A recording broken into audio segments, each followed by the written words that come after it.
Story 1. The Forgotten Resort. I should never have booked those vacations at the resort I found online at a ridiculously low price. It all started when my wife Anna and I decided to take emergency vacations after months of work stress. We needed to escape from a city and find a place where we could rest without interruptions. Browsing through last-minute deal websites, I found a resort called Blue Paradise that offered a complete week for the price of one night at any decent hotel. The photos showed pristine beaches, crystal clear pools, and luxurious rooms that looked like they came out of a travel magazine. The only strange detail was that there were no reviews from previous guests, but the sales representative, a man named Carlos with a strangely calm voice, assured me it was because the resort had just reopened after extensive renovations. The flight was normal, but when we arrived at the island airport, there was no resort transportation waiting for us as they had promised. We had to take a rickety taxi driven by an older man who barely spoke and who constantly looked at us through the rearview mirror with a worried expression. During the 2-hour journey on increasingly deteriorated roads, I tried to call the resort to confirm our arrival, but my phone had no signal and the taxi's phone didn't work either. The vegetation became denser and wilder as we advanced, and the few houses we saw were abandoned with broken windows and gardens invaded by weeds that seemed to grow unnaturally. When we finally arrived at the resort, the taxi left so quickly that it raised a cloud of dust and left us standing in front of a building that definitely didn't match the website photos. The paint was peeling, the windows had cracks, and the pool that could be seen in the distance was full of greenish water with leaves floating on the surface. At reception, we were attended by a young woman named Maria who smiled constantly, but her eyes never seemed to really focus on us, as if she was looking at something behind our shoulders all the time. She handed us the keys to our room on the 3rd floor and explained that the elevator wasn't working due to renovations, but that the stairs were perfectly safe even though they creaked a little. Our room had a bed with sheets that smelled of dampness, a television that only showed static regardless of what channel we put on, and a bathroom where the water came out light brown during the first few minutes. Anna suggested we leave immediately, but I insisted on staying at least one night because we had paid in advance and the return trip would be complicated without planning. That first night, we began to hear strange sounds coming from neighboring rooms, as if there were people moving heavy furniture or dragging large objects across the floor. But when we went out into the hallway to investigate, all the doors were closed and no light could be seen under any of them. The second day, we decided to explore the resort facilities and discovered that we were the only visible guests. Although the staff insisted that the hotel was completely full and that the other guests simply preferred to maintain privacy during their vacations. The main pool was surrounded by empty beach chairs, but with fresh towels placed on each one, as if someone had put them recently expecting people to arrive who never showed up. And when I approached the water, I could see dark shapes moving at the bottom that were definitely not normal fish. The resort restaurant served food that tasted strangely metallic and left us nauseous after each meal. The chef, a corpulent man named Roberto, always asked us if we had enjoyed our meal with a smile that showed yellow-stained teeth. Anna began having nightmares the 3rd night. She would wake up screaming that there were people standing around our bed watching her sleep, but when I turned on the lights there was no one there, and the doors remained locked from inside. During the day, we noticed that the staff followed us discreetly. There was always someone cleaning near where we were or fixing something that didn't seem to need repair. And when we tried to walk toward the resort exit, Maria appeared out of nowhere to suggest indoor activities or remind us that the weather was dangerous to go outside. The 4th day, I found an old newspaper in the lobby that was dated 5 years ago. The front page showed a photo of this same resort with a headline saying it had been permanently closed after several guests disappeared under mysterious circumstances. But when I tried to show it to Anna, the newspaper had vanished from my hands as if it had never existed. That night, we decided to escape. We quietly packed our suitcases and waited until 3 in the morning to leave the room. But when we reached the lobby, all the staff was waiting for us with those unsettling smiles. Maria asked us if we had enjoyed our stay and if we were ready for the special farewell ceremony they had prepared for us. We ran toward the exit, but the doors were locked with padlocks that hadn't been there before. The windows had metal bars that I also didn't remember seeing. And when I turned around to face the staff, their faces had changed completely. Their smiles had extended beyond what was humanly possible, and their eyes had turned completely black.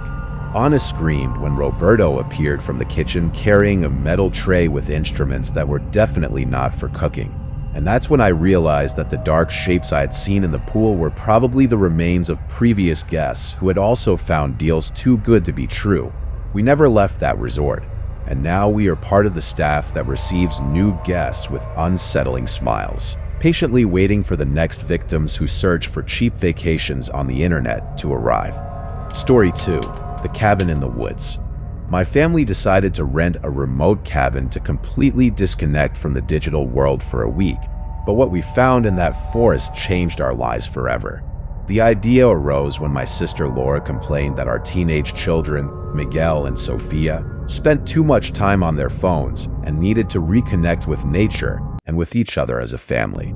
We found the cabin through a classified ad in the local newspaper. The owner was an elderly man named Don Eduardo who assured us that the place was perfect for a family seeking absolute tranquility, without cell coverage or internet, surrounded by pure nature and clean air. The cabin was located 3 hours by car from the nearest city, along the dirt road that became increasingly narrow and winding as we ventured into the forest. The trees were so tall and dense that they blocked most of the sunlight, even during midday. When we arrived, the cabin looked exactly like in the photos that Don Eduardo had shown us. Solid wood construction with a large fireplace, a rustic but functional kitchen, and 3 bedrooms with comfortable beds covered with thick wool blankets that smelled of lavender. The first 2 days were perfect. The children initially complained about the lack of internet, but soon began exploring the nearby forest, collecting interesting stones and observing animals they had never seen in the city, while Laura and I enjoyed the silence and peace we had lost in our busy urban lives. However, on the 3rd night we began to hear strange sounds coming from the forest, as if there were large groups of people walking around the cabin in circles. But when we went out with flashlights to investigate, we found no human footprints in the soft earth, only strange marks that seemed too large to be from known animals. Miguel was the first to notice that the sounds had a specific pattern, as if they were distant drums, but with a rhythm that didn't correspond to any music we had heard before. The sounds seemed to come from different directions simultaneously and created a sense of disorientation that made us feel dizzy when we listened to it for prolonged periods. Sofia began having vivid nightmares where she dreamed she was walking through the forest following voices that called her by name. In her dreams, she reached a clearing where there were people dressed in ancient clothes who invited her to stay with them forever, and she would wake up with scratches on her arms and legs that she didn't remember making. During the 4th day, we decided to explore deeper into the forest to find the source of the nocturnal sounds. We walked for hours following a barely visible trail that seemed to have been recently used by many people. We found remains of extinguished bonfires with ashes that were still warm and animal bones arranged in geometric patterns that were definitely not natural. Laura found a wooden bead necklace hanging from a low branch that had carved symbols that none of us could recognize. But when she touched it, she felt an electric shock that made her drop the object immediately. And after that moment, she began acting strangely, whispering about voices that only she could hear. That night the sounds were more intense than ever, but now we could distinguish that they were definitely human voices singing in a language we didn't recognize. The voices seemed to be getting closer and closer to the cabin, and we began to see figures moving among the trees when we looked through the windows. Tall and thin silhouettes that moved in a coordinated manner as if they were performing some kind of ritual.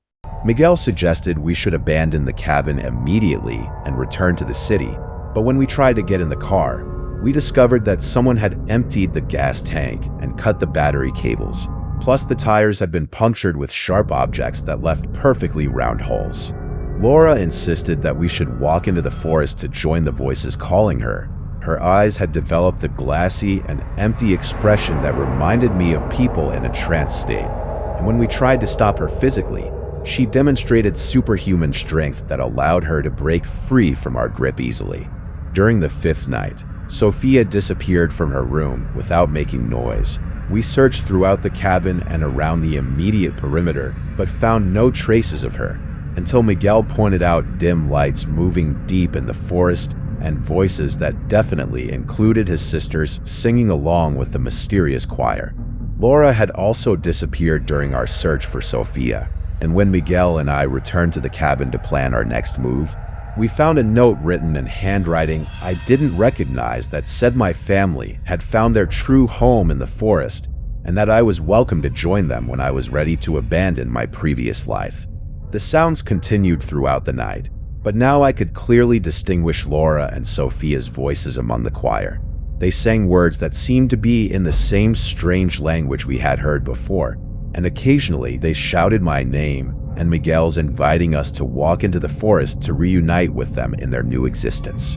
Miguel refused to abandon the cabin, insisting that his mother and sister would return in the morning once whatever he believed was some kind of elaborate joke ended. But I knew that something supernatural had taken control of my family, and that the only way to save them was to venture into the forest and face whatever lived there. The sixth night, I walked into the forest following the familiar voices. I found a large clearing where dozens of people of different ages dressed in clothes from different historical periods danced around a massive bonfire that burned with colored flames that shouldn't exist in nature. Laura and Sophia were among the dancers with expressions of absolute joy that I had never seen in them before. Their movements were perfectly synchronized with those of the strangers, as if they had been practicing that dance for years. A tall figure dressed in clothes made of tree bark and dry leaves approached me and explained with a voice that sounded like wind among the branches that the forest had been collecting families for centuries to create an eternal community where time didn't exist and happiness was permanent. He offered me the opportunity to join voluntarily or be forced to remain, as had happened with many others who had rejected the initial invitation. Miguel appeared behind me at that moment. He had followed my footprints through the forest and was now standing next to me, observing the impossible scene. The bark figure extended a hand made of intertwined branches to him and smiled with a mouth full of leaves that moved as if they were living teeth. We never returned to the cabin that night, and now our names appear in missing persons reports that authorities occasionally investigate. But the forest always ensures that investigators never find anything more than an empty cabin and traces that lead nowhere, while we continue dancing around the eternal fire waiting for the next families who seek to disconnect from the modern world to arrive. Story 3. The Cruise of the Damned. I thought I had won the lottery when I received a call informing me that I had won a completely free luxury cruise. But that call was the beginning of the most terrifying nightmare of my life. The woman who called me identified herself as Patricia from Oceanic Dreams Company. She explained that my name had been randomly selected from a database of potential customers and that I had won a complete week on one of their most exclusive cruises at no cost. All I needed to do was show up at the port with valid identification. At first I thought it was a scam, but Patricia sent me all the official documents by email, including my boarding pass, complete itinerary, and cabin confirmation with ocean view.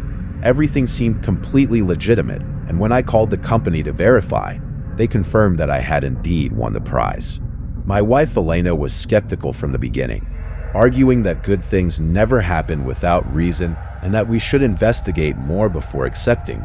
But I was excited about the opportunity for free vacations after months of intense work and economic problems that had prevented us from taking breaks. On boarding day, we arrived at the port and indeed found the ship Eternal Voyage, a massive and elegant cruise with multiple decks, pools, restaurants, and all the amenities we had seen in the brochure. The crew received us with welcome champagne and escorted us to our cabin, which was even more luxurious than we expected. During the first 2 days, everything was perfect. The meals were exquisite, the activities were well organized, and the other passengers seemed to be normal people enjoying their vacations. Elena began to relax and admitted that maybe she had been too paranoid about the whole free prize situation. However, on the third day I began to notice strange things. First, I realized that I couldn't remember seeing any passengers get on or off the ship at the ports we visited. Everyone seemed content to remain aboard, even when we had free time to explore the interesting coastal cities. Then I noticed that the same passengers appeared in different places on the ship simultaneously, as if there were multiple versions of each person. An elderly woman named Rosa, whom I had met at breakfast, was also at the pool at the same time, according to what I could see from my balcony. And when I mentioned this to Elena, she insisted that I must be confused. The cruise employees also began behaving in a disturbing manner. Their smiles never disappeared regardless of the situation. And when I asked them direct questions about the itinerary or the stops, they gave me vague answers that didn't correspond with the official information we had received before the trip. Elena started complaining that she couldn't sleep well because she heard music and voices coming from the hallways throughout the night. But when we went out to investigate, the corridors were empty and silent with only the distant sound of the ship's engines. The fourth day, I tried to use my phone to call home and verify some details about our trip, but I discovered there was no cell signal despite the captain having announced that we would be near the coast. Also, when I asked at the communications center about internet or satellite phones, they told me that all communication systems were temporarily out of service for maintenance. That night during the elegant dinner, I noticed that the food had a strange metallic taste, and that after eating, I felt disoriented and nauseous. Elena also felt ill, and we decided to return to our cabin early. But when we walked through the hallways, we got completely lost despite having made the same route for several days. The hallways seemed to have reorganized somehow, with doors we didn't remember seeing before and cabin numbers that didn't follow any logical sequence. We walked for what seemed like hours before finally finding our room. But when we opened the door with our key, the interior was completely different with antique furniture and black and white photographs of people we didn't recognize. Elena began to panic, insisting that we should find the captain and demand an explanation. But when we reached the bridge, we found it was empty with only the navigation instruments operating automatically. The navigation charts showed that we were in the middle of the ocean at coordinates that didn't correspond to any known land mass. During this fifth night, Elena disappeared from our cabin while I slept. I searched throughout the ship, but no crew member seemed concerned about her absence. They all assured me that she was probably enjoying the nighttime activities and would appear in the morning. When dawn came and Elena hadn't returned, I directly confronted the captain, a tall and pale man named Rodrigo, who finally explained the true nature of our journey. He told me that the Eternal Voyage was not an ordinary cruise, but a ship that sailed between dimensions collecting lost souls to transport them to their final destination. Rodrigo explained to me that all the ship's passengers had died at different times and places, but had been selected for this special journey because they had pending matters or denial about their own death. The cruise gave them the opportunity to experience one last week of happiness before accepting their fate and crossing to the other side. He showed me records indicating that Elena and I had died in a car accident on the way to the port. Our bodies had been found in the car submerged in a lake after we went off the road during a storm, but our souls had been rescued for this final journey before complete acceptance. Elena was in the main lounge participating in a farewell ceremony along with other passengers who had reached the end of their acceptance journey. They all danced slowly while a golden light gradually enveloped them until they disappeared into brilliant particles that dispersed like stardust. Rodrigo offered me the option of immediately joining the ceremony or remaining on the ship until I was emotionally prepared to let go of my previous life. He explained that some passengers had remained on the Eternal Voyage for terrestrial decades before being ready for the final step. I decided to stay because I couldn't accept that my life had ended. I became one of the permanent passengers who help receive new souls that arrive confused and frightened. I gently explained to them that they are in a safe place and that they will have time to process their new reality before making the final decision. Elena visits me occasionally from the other side. She appears as a translucent figure who smiles at me and tells me she is at peace waiting for me to be ready to reunite with her. But for now, I continue sailing on the Eternal Voyage, helping other lost souls find their way to acceptance and eternal peace. Knowing that someday I will have the courage to walk toward that golden light and leave behind the memories of my mortal life. Story 4. The Cursed Beach House. I rented an isolated beach house for quiet family vacations, not knowing it was built on an ancient indigenous cemetery that would awaken to reclaim what belonged to it. The decision to rent the house arose when my family urgently needed to get away from the city after my father died in an accident, and we all needed time to process the grief in a peaceful environment away from urban distractions. My mother Carmen, my brother Luis, his wife Ana, and their 2 young children, Pedro and Lucia, agreed to spend 2 weeks together in a house facing the sea that I found at a real estate agency specializing in vacation properties.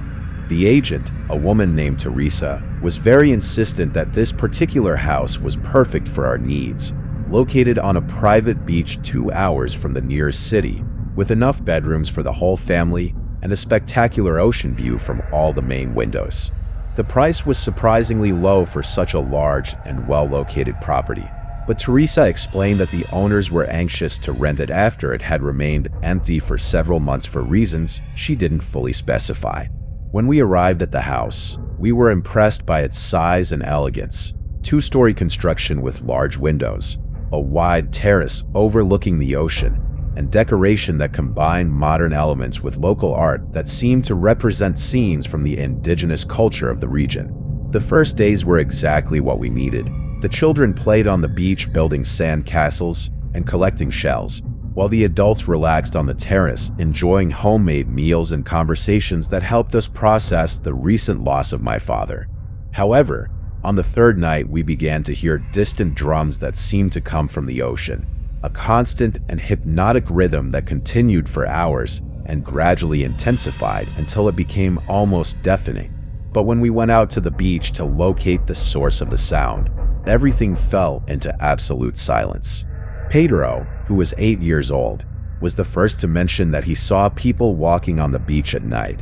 Figures he described as dressed in ancient clothes made of feathers and animal skins, who walked in single file from the water until they disappeared into the vegetation behind the house.